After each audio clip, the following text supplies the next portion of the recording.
ఎన్నికల సమయంలో కొంతమంది తనను నాన్ లోకల్ అని ప్రచారం చేశారని, కావలి నియోజకవర్గ ప్రజలు తనను ఆదరించి లోకల్ చేశారని కావలి ఎమ్మెల్యే దగ్గుమాటి వెంకటకృష్ణారెడ్డి పేర్కొన్నారు. శనివారం సాయంత్రం విట్స్ కాలేజీ ఎదురుగా ఉన్న ప్రాంతంలో మున్సిపాలిటీ ఆధ్వర్యంలో నిర్మించిన మున్సిపల్ వ్యాపార సముదాయాన్ని కావలి ఎమ్మెల్యే దగ్గుమాటి వెంకటకృష్ణారెడ్డి ప్రారంభించడం జరిగింది. ఈ సందర్భంగా జరిగిన సభలో ఎమ్మెల్యే దగ్గుమాటి వెంకటకృష్ణారెడ్డి మాట్లాడుతూ, తనను నాన్ లోకల్ అని ప్రచారం చేసిన వారు ఇప్పుడు నాన్ లోకల్ అయ్యారని పేర్కొన్నారు. తనను లోకల్గా భావించి గెలిపించిన కావలి నియోజకవర్గ ప్రజల రుణం తీర్చుకునేందుకే కావలి ప్రాంతాన్ని అన్ని విధాలుగా అభివృద్ధి చేసేందుకు తన శక్తివంచన లేకుండా కృషి చేస్తున్నట్లు వివరించారు.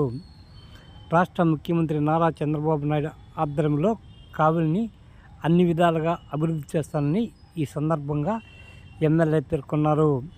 ఈ కార్యక్రమంలో Kavali municipal commissioner Shravan Kumar, TDP పట్టణ అధ్యక్షుడు గుత్తికొండ కిషోర్ బాబు, జ్యోతి బాబురావు, మలిశెట్టి వెంకటేశ్వర్లు, మధుబాబు నాయుడు, వెంకటేశ్వర్లు, తటవర్తి వాసు, సూర్య మదనమోహన్ రెడ్డి, పోట్లూరు శ్రీనివాసులు, బీజేపీ నేతలు కుట్టుబోయిన బ్రహ్మానందం, కిరణ్ కుమార్తో పాటు పలువురు పాల్గొనడం జరిగింది.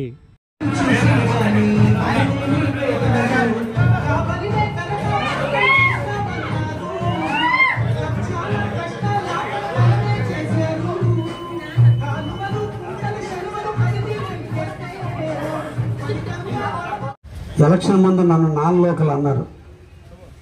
నేను లోకల్ అని మీరు చూపించారు. ఏమి రుణముక్తి తెచ్చుకోవాలి?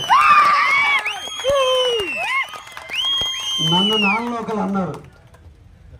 కాదు లోకల్ అని నన్ను కావల్లో ఉంచేటట్టుగా చేసి నన్ను ఎమ్మెల్యేని చేశారు.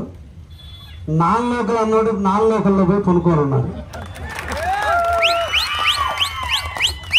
లోకల్ అంటే ఇంట్లో వాడు, మన ఇంటి వాడు, మన ఇంటి బిడ్డ. అయితే మన ఇంటి బిడ్డ మన ఇంటికి ఏం చేయాలి? ఏదో ఒకటి సేవ చేయాలి. కాబట్టే నేను కావలికి కాపులాదారుడు అయ్యా. ఈరోజు కావలి కాపు కాసే వ్యక్తిగా తయారయ్యా. నాటి నుంచి నేటి వరకు కూడా ఎక్కడ కావలి ఉంటే దాన్ని పరిష్కరించుకోవడానికి నేను ఈరోజు ప్రయత్నం చేస్తున్నా. అయితే ఈ ప్రయత్నంలో ఎన్నో ఆటుపోట్లు, ఎన్నో విమర్శలు, ఎన్నో రకాల అవమానాలు, ఎన్నో రకాల ఇబ్బందులు, సమాజంలో సేవ చేయడానికి ఇంత అవమానాలా అనేంతగా ఈరోజు అవమానాలు.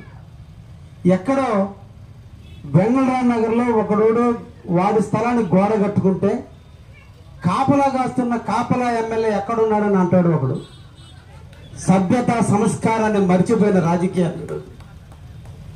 ఎక్కడో వాడి ఇంటికి బేస్మట్టానికి మట్టి తోలుకుంటుంటే కాపలా కాస్తానన్న వ్యక్తి ఏమయ్యాడని అంటాడు. ఇది కావలి దౌర్భాగ్యమైనటువంటి రాజకీయ దుస్థితి. మనందరం కూడా బాధపడాలి. ఎలక్షన్లు అయిపోయినాయి, ఎలక్షన్లు చేసుకున్నాం. 10 సంవత్సరాలు పరిపాలించారు. 5 సంవత్సరాలు నాకు అవకాశం కల్పించారు. వారు కానీ, మేము కానీ, అందరం కానీ, మనందరం కానీ ఇది మన కావలి. ఈ ఆంధ్రప్రదేశ్లో 175 నియోజకవర్గాల్లో మన కావలి అభివృద్ధి చెందాలనే స్వార్థం మనలో ఉండాలి. ఎవరు అభివృద్ధి చేసినా మన ఊరు అభివృద్ధి చెందుతుందనే ఆలోచన మనలో ఉండాలి. కనీసం ప్రాంతీయ తత్వం ఉండాలి. మన ఊరి మీద మమకారం ఉండాలి. కానీ ఈ రోజున కావలిలో కొరబడింది అదే. ఈ రోజున రాష్ట్ర ముఖ్యమంత్రి వర్యుడు శ్రీ నారా చంద్రబాబు గారు, అదేవిధంగా యువ నాయకులు లోకేష్ గారు, ఎక్కడి కావలి, ఎక్కడి అమరావతి, ఎందుకు కావలి అభివృద్ధి? ఈరోజు 175 నియోజకవర్గాల్లో కావలనే ఎందుకు అభివృద్ధి చేయాలి? ఈరోజు వాళ్ళు ఎందుకు ఆలోచిస్తున్నారు అంటే కావలిలో అన్ని వనరులు ఉన్నాయి. కళ్ళుండి గుడ్డి వాళ్ళమయ్యాం కావలి నాయకులు. అక్కడ కూర్చున్న వాళ్ళకి అర్థమైంది కావలి యొక్క కీర్తి, కావలి యొక్క గొప్పతనం. అందుకోసమే ఈరోజు మనకి బీపీసీఎల్ ఇండస్ట్రీ ఇచ్చాడు ముఖ్యమంత్రి చంద్రబాబు నాయుడు. 1,25,000 కోట్ల రూపాయల నిధులు కావలికి వెచ్చిస్తున్నారు. ఇంకో పక్క ఇండో సోలార్ 24,000 కోట్ల రూపాయలతో ఇండో సోలార్ కంపెనీ. ఇంకొక పక్క దామరం దగ్గర ఎయిర్పోర్ట్ దాదాపు 2,000 కోట్ల రూపాయలతో ఎయిర్పోర్ట్ నిర్మాణం. ఇవన్నీ జరిగితే అభివృద్ధి చెందేది కావాలి. అప్పుడు చెప్పాలి మనం లోకల్ అని. అది మన ఊరి మీద మమకారం. ఆ మమకారం కోసమే మీరందరూ నాకేసి గెలిపించిన మమకారంతోనే కావలి అభివృద్ధి చెందాలి. అవన్నీ రావాలంటే ఈ కావలి బాగుండాలి. వచ్చినటువంటి వాళ్ళు కావలిలో సంచరించాలంటే, వచ్చినటువంటి వాళ్ళు కావలిలో షాపులు చేయాలంటే, వచ్చినటువంటి వాళ్ళు భార్య బిడ్డలతో కారులోనో బైకులోనో వచ్చి షాపుగా వచ్చి చేసుకోవాలంటే ఆ రకమైన సౌకర్యాలు కావలిలో ఉండాలి. అవి ఎమ్మెల్యేగా మా బాధ్యత. ముఖ్యమంత్రిగా తన బాధ్యత నిర్వర్తించాడు. ఈరోజు రామాయపట్నం పోర్ట్ ఇచ్చాడు, ఇండస్ట్రియల్ ఎస్టేట్ ఇచ్చాడు. ఈరోజు కొన్ని లక్షల కోట్లు కావలకు వచ్చి పడిపోతున్నాయి. బ్రహ్మం గారు చెప్పిన కాలజ్ఞానం అతి తొందరలో కావలిలో నెరవేరబోతుంది. ఈ రోజున కావలి కనకపట్నం మారబోతుంది. మన బట్టల జీవితాలు మారబోతున్నాయి. మనందరికి జీవనోపాధి జరగబోతుంది. ఈ రోజు సువ్యాస్యాలమైనటువంటి కావలి టంకు రోడ్డు 9 కిలోమీటర్ల పొడవు ఉంది, మద్దూరుపాడు నుంచి ముసునూరు వరకు. కానీ దేనికి? ఏ ఒక్క రోజు కూడా ఈ కావలిని పరిపాలించినటువంటి నాయకులు ఈ కావలి అభివృద్ధి కోసం ఆలోచించాల. మా జేబులు నిండినే లేదని లెక్కలేసుకున్నారే తప్ప ఈ కావలి స్థితిగతులు మార్చడాల్సిన బాధ్యత మన మీద ఉంది. కాబట్టి మనం చేయాల్సిన బాధ్యతను మర్చిపోయారు కాస్త పాలకులు. అందుకే నేను మీరందరితో కలిసిపోయా, మీరందరితో కలిసి నడుస్తున్నా. మనందరం కలిసి మన ఊరిని బాగు చేసుకున్నాం. ఈరోజు 3,758 మంది ఈరోజు రోడ్డు పక్కన చిరు వ్యాపారస్తులు ఎండ చేసుకుంటున్నారు. ఎండనక వాననక గొడుగుల్లో దుమ్ము ధూళిలో పడి రోజుకి 1000 రూపాయలు సంపాదించుకోవడానికి ఎండలో నిలబడి ఈరోజు పళ్ళు కుళ్ళిపోతున్నా, తినుబండారులు చెడిపోతున్నప్పుడు కూడా వాళ్ళ జీవనోపాధి కోసం, వాళ్ళ బిడ్డల భవిష్యత్తు కోసం ఈరోజు 3,758 చిరు వ్యాపారస్తులు రోడ్డు మీద నిలబడి జరుగుతుందంటే ఏంటి మనం చేయాల్సింది? కావలికి వాళ్ళ జీవితాలు మార్చాలి. ఎండ లేదు, వాన లేదు, ఆకలి లేదు. ఉదయం వచ్చిన కాడి నుంచి సాయంత్రం వరకు నిలబడి కూలి పని చేస్తున్నారు. ఆ పట్ట కోటి కోసం, 1000 రూపాయలు సంపాదించుకోవడం కోసం. ఇదే ప్రాంతాల్లో మనం వాళ్ళందరికీ కూడా జీవనోపాధి కల్పిస్తే, అందరికీ ఏదో విధంగా జీవనోపాధి కల్పించగలిగితే వాళ్ళు కూడా సమాజంలో ఒక ఉన్నత స్థాయికి రావడానికి అవకాశం ఉంటుంది. ఈరోజు కావలి టంకరుడు ఆద్యంతం ఈరోజు ఒకే బజార్. సాయంత్రం 5 గంటలప్పుడు పోతే బజారు కిక్కిరిస్తుంది. ఇప్పుడుండే జనాభా, మన కావలి జనాభా, పట్టణ జనాభా 1,50,000 మంది.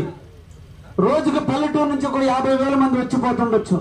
అంటే 2 లక్షల మందిలో టంకు రోడ్డుకి 50,000 మంది వచ్చి తిరిగితేనే టంకు రోడ్డు పట్టడంలే. రేపు ఇండస్ట్రీలన్నీ వచ్చిన నాడు దాదాపు 3 లక్షల మంది ఉద్యోగస్తులు రాబోతున్నారు. ఈ ఉద్యోగస్తులందరూ వస్తే ఇంటికి 3 లెక్కన దాదాపు 9 లక్షల జనాభా కావలికి రాబోతుంది.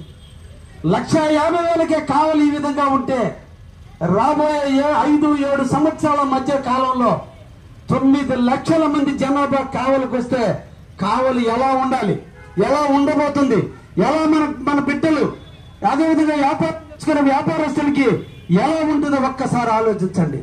ఇదే కావలి ఈరోజు ఎవరు వ్యాపారం చేస్తున్నారో వాళ్ళే ఇదే చిన్న వ్యాపారంతో 1000 రూపాయలు సంపాదించుకునే అవకాశం కల్పించే విధంగా మార్చాలనే ఉద్దేశంతోనే ఈ రోజున కావలిలో మున్సిపాలిటీ అధికారులు, నాకు మంచి కమిషనర్, కొత్త వ్యక్తి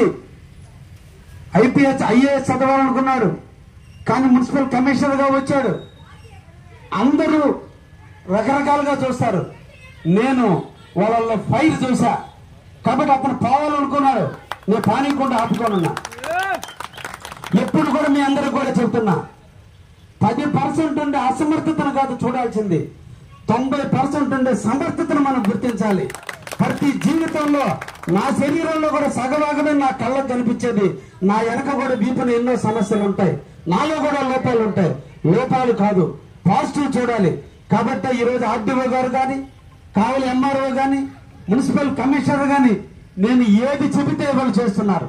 నేను ఒకటే చెప్పా, ఈ కావలి రూపురేఖలు మార్చడానికి నాకు అండగా చంద్రబాబు నాయుడు ఉన్నాడు, నాకు తోడుగా బ్రదర్గా నాకు లోకేష్ బాబు ఉన్నాడు.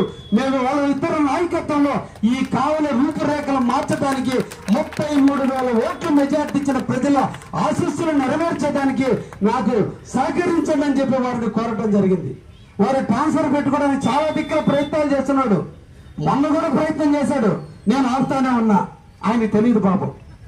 నన్ను కాదని ఆయన పోలేడని విషయం ఆయన మర్చిపోయాడు.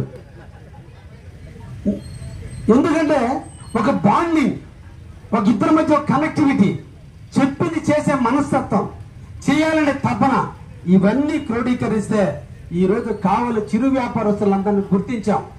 ఎమ్మెల్యేగా నేను గెలిచిన తర్వాత కమిషనర్ వాళ్ళ టీం అంతా కలిసి ఎవరెవరు అంగళ్ళు పెట్టుకొని ఉన్నారు, కొత్తగా పెట్టుకున్న బొంకులు కాదు, ఇప్పుడు ఆక్రమించుకునే స్థలాలు కాదు, నేను ఎమ్మెల్యే నాటికి ఎవరైతే ఆక్రమించుకునే వాళ్ళు ఉందరో వాళ్ళందరికీ కూడా ఒక జీవనోపాధి కల్పించాలి. దీన్ని మున్సిపాలిటీ దగ్గర డబ్బులు లేవు, ప్రభుత్వం డబ్బులు లేవు.